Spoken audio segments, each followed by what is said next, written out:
கண்டிப்பாக India world கப்புக்கு தோனி 6 அடித்ததை சுனில் கவாஸ்கர் சொல்லிருக்காரு. நான் சாகும்போது இந்த கிளிப்பை நான் பார்க்கணும்னு சொல்லிருக்காரு சுனில் கவாஸ்கர். அதுக்கு அப்படிதான் நானுமே கிரிக்கெட் பார்க்கறதுலேருந்து இவர் இல்லாமல் இருந்தால் கிரிக்கெட் நம்ம இனிமேல் பார்க்கவே மாட்டோம், அவர் இல்லாமல் இருந்தால் கிரிக்கெட் பார்க்கவே மாட்டோம், இவங்க இல்லாமல் இருந்தால் கிரிக்கெட் பார்க்கவே மாட்டோம். இப்போ வரைக்கும் சூரியகுமார் யாதவ் வரைக்கும் நம்ம பார்த்துன்னு தான் இருக்கிறோம். விராட் கோலியோட அப்ரோச் டுவோர்ட்ஸ் கேம் எனக்கு ரொம்ப பிடிச்சது. ஓகே, சச்சின் டெண்டுல்கர் பிடிக்கலன்னு சொல்லாதீங்க, கேட்காதீங்க. அது நான் கேட்க மாட்டேன். இல்லை, அதுதான் நான் ரொம்ப ரீசெண்டில் சொல்கிறேன். ரீசெண்டில் தலை தோனியே லைட்டாக கட்டிங்ஸோட தான் வருவார். ஆக்சுவலாக பார்த்தா அதுக்கு முன்னாடி வரைக்கும் எல்லாருமே கொஞ்சம் பூசுனா போல இருப்பாங்க. இவர் என்னன்னா கத்தி மாதிரி ஆகிட்டாங்க. நீங்கள் ஒரு ஒயிட் ஷாட்டில் பார்த்தா யார் விராட் கோலி, யார் ஹர்திக் பாண்டியா, யாருன்னு தெரியாது. ஏன்னா எல்லாருமே கோடு சேர்க்கே. ஏன்னா ஒரு படத்தை ரிவ்யூ பண்ணுறாங்க, அது நல்லா இருக்குதுன்னு ரிவ்யூ பண்ணுறாங்க. ஒரு படத்தில் வந்துட்டு கொஞ்சம் சரியா இருக்குது, கொஞ்சம் சரியா இல்லைங்கிற மாதிரி ஏதோ ஒன்று சொல்கிறாங்க. பிடிக்கலன்னு வச்சுக்கோங்களேன், அந்த படத்தை அவங்க ரிவ்யூ பண்ணாமே போயிடலாம். ஓகே, உங்களுக்கு பிடிச்ச ஃபேவரட் கிரிக்கெட்டர் அண்ட் ஒரு இந்த மேட்ச் என்னால் மறக்கவே முடியாதுன்னு சொல்லக்கூடிய ஒரு கிரிக்கெட் மேட்ச்? கண்டிப்பாக இந்தியா வேர்ல்ட் கப்புக்கு தோனி 6 அடித்ததை சுனில் கவாஸ்கர் சொல்லிருக்காரு. நான் சாகும்போது இந்த கிளிப்பை நான் பார்க்கணும்னு சொல்லிருக்காரு சுனில் கவாஸ்கர். அதுக்கு சீசனுக்கு சீசன் கிரிக்கெட்டர்ஸ் மாறிக்கிட்டு தான் இருக்காங்க. அப்படி தான் நானுமே கிரிக்கெட் பார்க்கறதுலேருந்து இவர் இல்லாமல் இருந்தால் கிரிக்கெட் நம்ம இனிமேல் பார்க்கவே மாட்டோம், அவர் இல்லாமல் இருந்தால் கிரிக்கெட் பார்க்கவே மாட்டோம், இவங்க இல்லாமல் இருந்தால் கிரிக்கெட் பார்க்கவே மாட்டோம். இப்போ வரைக்கும் சூரியகுமார் யாதவ் வரைக்கும் நம்ம பார்த்துன்னு தான் இருக்கிறோம். ஸோ அது சீசனுக்கு சீசன் எல்லாருமே மாறுறாங்க. பட் ஃப்ராங்க்லி சேயிங் விராட் கோலியோட அப்ரோச் டுவோர்ட்ஸ் கேம் எனக்கு ரொம்ப பிடிச்சது. ஓகே, சச்சின் டெண்டுல்கர் பிடிக்கலன்னு சொல்லாதீங்க, கேட்காதீங்க. அது நான் கேட்க மாட்டேன். இல்லை, அதுதான் நான் ரொம்ப ரீசெண்டில் சொல்கிறேன். ரீசெண்டில்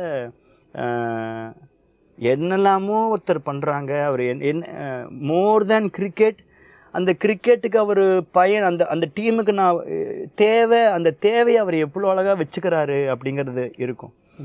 மற்ற யாராவது அவர் வந்ததுக்கு அப்புறமா நீங்கள் பிளேயர்ஸோட ஃபிட்னஸை பார்த்தீங்கன்னா தலை தோனியே லைட்டாக கட்டிங்ஸோட தான் வருவார்.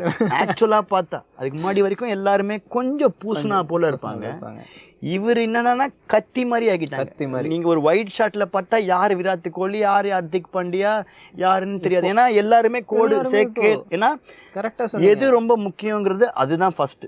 நீங்கள் கிரிக்கெட்டில் பால் போட்டு அடிக்கலையோ அவுட் ஆறியோ, நீ ஓடணும், பாலை எடுத்து த்ரோ பண்ணணும் அப்படிங்கிறதுக்கு உனக்கு தேவை உன்னோட பாடி தான் உனக்கு அசெட் அப்படிங்கிறத நான் அவர்கிட்டேருந்து எடுத்துக்கிட்டது.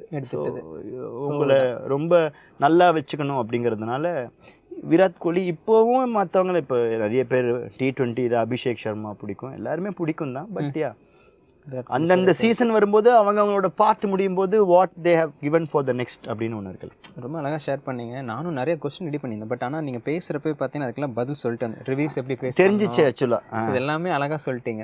இப்போ ஒரு பிடிக்கல, ஓகே மூவ் ஆன் போயிடும், உனக்கு பிடிக்கல அந்த படம் அப்படின்னு போயிடலாம். பட் ஆனால் ஒரு சில ரிவ்யூவர்ஸ் எல்லாம் பார்த்தீங்கன்னா இது நல்லாவே இல்லை, வேஸ்ட்டு அப்படின்ற மாதிரி விஷயத்த குறை சொல்கிறாங்களே, இதெல்லாம் எப்படி? அதுக்கு வந்துட்டு அவங்க அந்த படத்தை வந்துட்டு ரிவ்யூ பண்ணாமே விட்டுறலாம் ப்ரோ. அது எவ்வளோ பெரிய பாதிப்பு அந்த படத்தை எனக்கு புரிஞ்சுக்கிட்ட விஷயம் வந்து எனக்கு அதுதான். ஒரு படத்தை ரிவ்யூ பண்ணுறாங்க, அது நல்லா இருக்குதுன்னு ரிவ்யூ பண்ணுறாங்க. ஒரு படத்தில் வந்துட்டு கொஞ்சம் சரியா இருக்குது, கொஞ்சம் சரியா இல்லைங்கிற மாதிரி ஏதோ ஒன்று சொல்கிறாங்க. பிடிக்கலன்னு வச்சுக்கோங்களேன், அந்த படத்தை அவங்க ரிவ்யூ பண்ணாமே போயிடலாம். கரெக்ட். எதுக்கு வந்து அவங்களுக்கு ஒரு பொறுப்பு இருக்குது. அவங்கள ஏதோ ஒரு விஷயமா ஒன்று பார்க்குறாங்க, ஏன் ரிவ்யூ பண்ணலன்னு கேட்குறவங்களும் இருக்காங்க. ஆனால் அவங்களுக்கு அவங்க பதில் சொல்லணுங்கிற அவசியம் கிடையாது தான். அதை பொறுத்த வரைக்கும் இந்த படம் உங்களுக்கு ஒர்க் அவுட்டே ஆகலை அப்படிங்கன்னா எல்லாருக்குமே அந்த மாதிரி இருக்கிறதுக்கு வாய்ப்பே இல்லை ப்ரோ. ஆக்சுவலாக பார்த்தா ஏதோ ஒரு படங்கள் வந்துட்டு எனக்கு ரொம்ப பிடிக்காத ஒரு படம், ஏண்டா வந்தோன்னு நினச்ச படம், இது எல்லாம் எனக்குள்ளதான் இருக்கு ப்ரோ. நான் அதை உங்களுக்கு புகுத்த முடியாது அப்படின்னு இருக்கு. மேபி நீங்க பார்க்காம என்னை திருப்பி கூட்டுன்னு போறீங்க அப்படின்னா நான் அங்க ஏம்மா என்னைய விட்டுருப்பா அப்படின்னு சொல்ல முடியும்.